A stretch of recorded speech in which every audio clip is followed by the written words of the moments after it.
In this tutorial, I'd like to show you briefly how to prepare your Excel file for Civil 3D.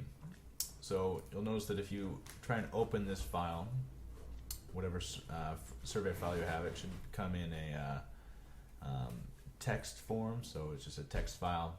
It won't have Excel in here, so you're going to have to load Excel first. So if we come into Excel, and then we'll just go in and open,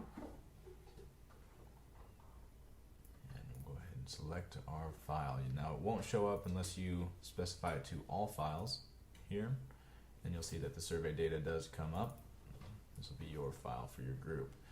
Now when it comes up, you have to make sure that this is checked with delimited here. This is how we're going to separate the data from text into actually columns and rows. So we'll check delimited there and then move on. And once you have it here, you'll need to make sure to check, sometimes that you need a comma in here in order for these lines to come in so that it's accurately dividing the data. So next we'll just hit finish, and that will put our data in like so.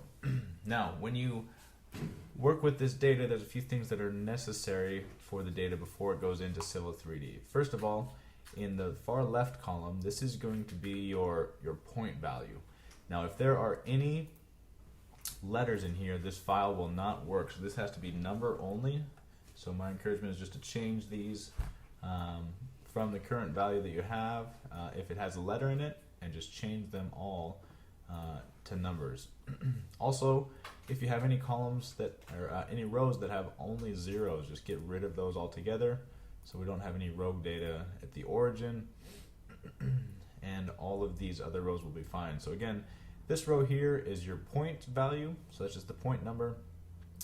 PN, N is for northing, this is your easting, Z is your height, and then this is description. Description can be of whatever it wants, so this is where text is available, and you can put whatever you want in there. This should come through with whatever the codes are.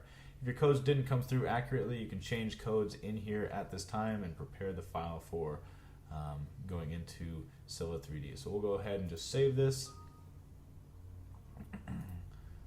and we'll actually save it as, just so we know that it's been edited.